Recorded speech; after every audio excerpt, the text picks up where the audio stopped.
In the quest for fulfillment, humanity often finds itself caged in the short-lived moment. The attraction of temporal satisfaction, the chase for peace that seems useless, reflects a deeper yearning, a soul's thirst for something beyond our earthly existence.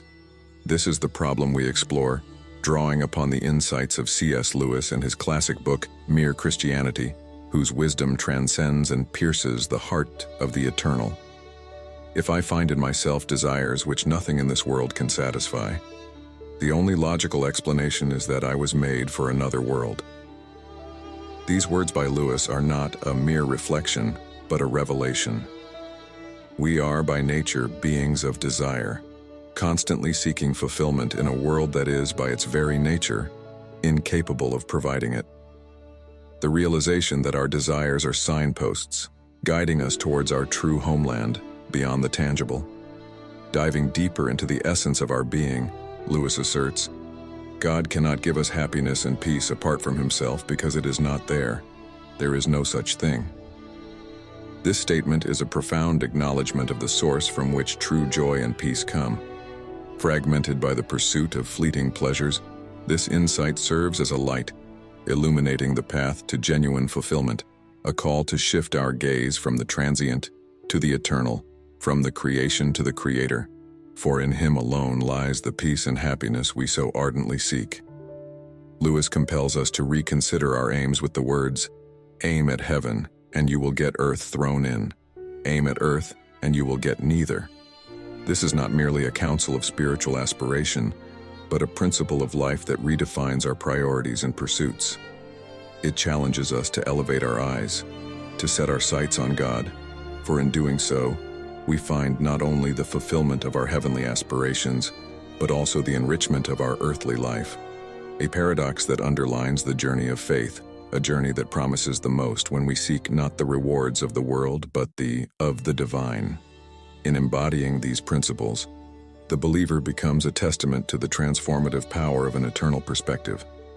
Researchers and philosophers who have delved into Lewis's work, like Douglas Gresham and Alistair McGrath, echo this sentiment, highlighting how Lewis's insights offer a roadmap for navigating the complexities of human desire and fulfillment. Their studies reinforce the idea that overcoming earthly emotions is not a denial of feeling, but a transcendence of it, a path to discovering a joy that is both unshakable and eternal. As we journey together through the tumult and joys of life, let us embrace these truths, not as mere philosophies, but as guiding stars.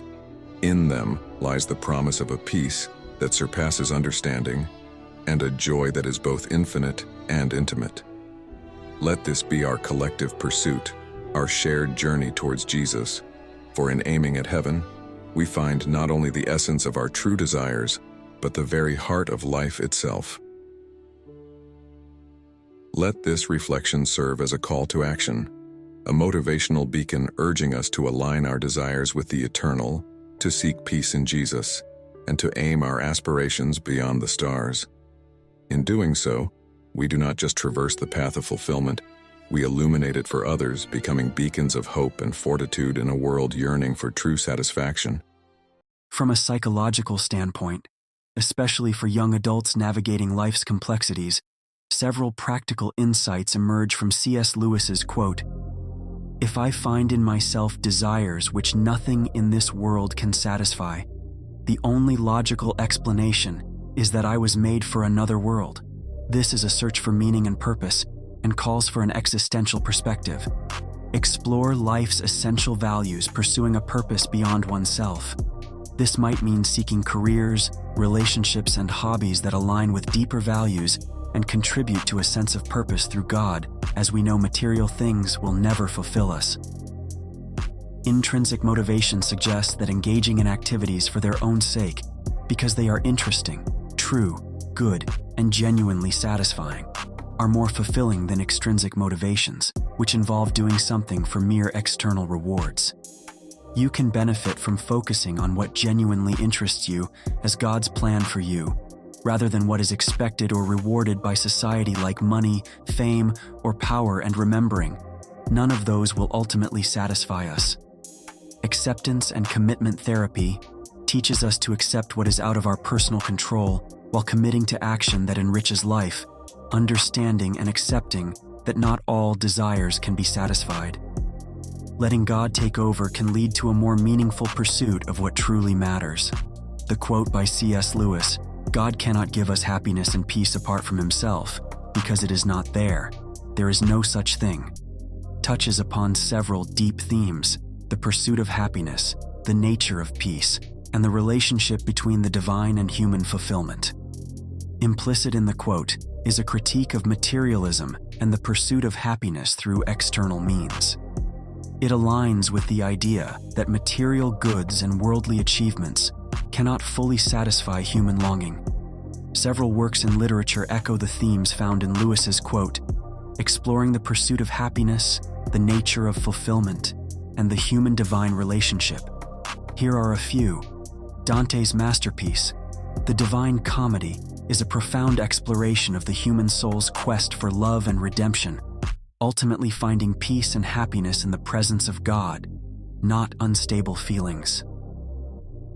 The Brothers Karamazov by Fyodor Dostoevsky delves into the complexities of faith, doubt, and the human condition, suggesting that true happiness often involves a spiritual reconciliation and a connection to something greater than oneself and letting go. A Pilgrim's Progress by John Bunyan.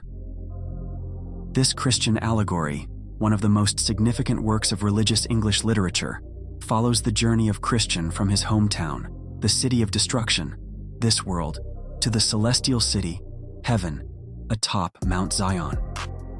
Bunyan's work vividly illustrates the Christian journey of faith, the trials and tribulations, and the ultimate peace and happiness in salvation and unity with God.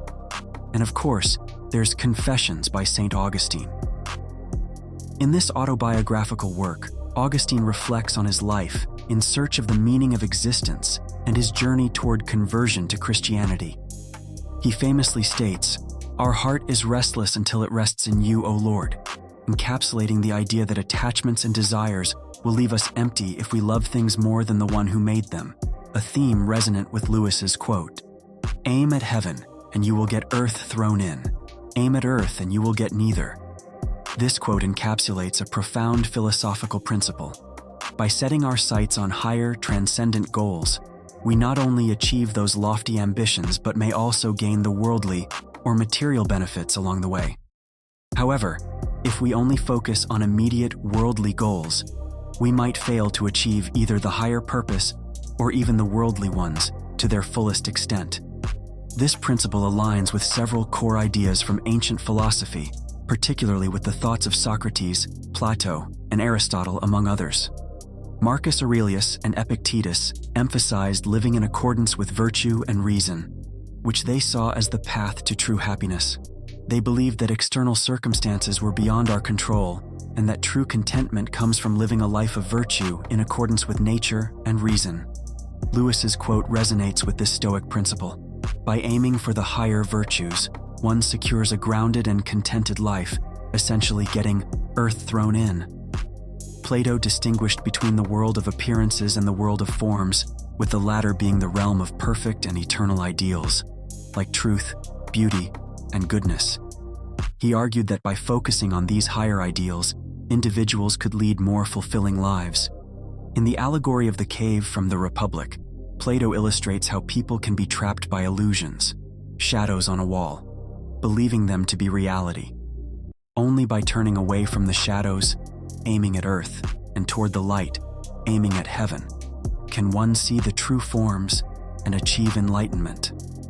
Lewis's assertion mirrors this concept. By aiming for the ultimate good, one achieves a better grasp of both the ideal and the real world. As we've seen from these three quotes from the book Mere Christianity, they touch on a similar theme: a deep yearning within the human spirit, a longing for something beyond the confines of earthly life. This insight repeats the scriptural truth found in Ecclesiastes 3:11, where we are told that God has made everything beautiful in its time. Also, He has put eternity into man's heart, yet so that he cannot find out what God has done from the beginning to the end.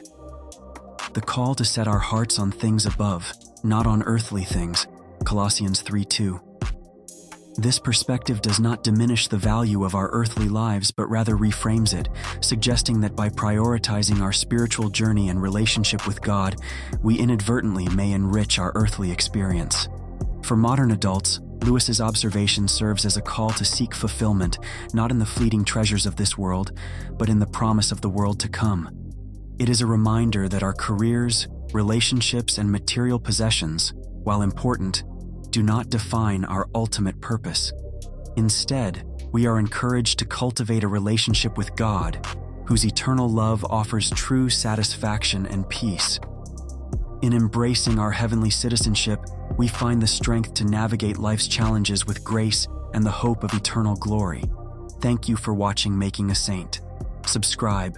We welcome you to our family, and don't forget to comment about which of the 3 quotes were your favorite.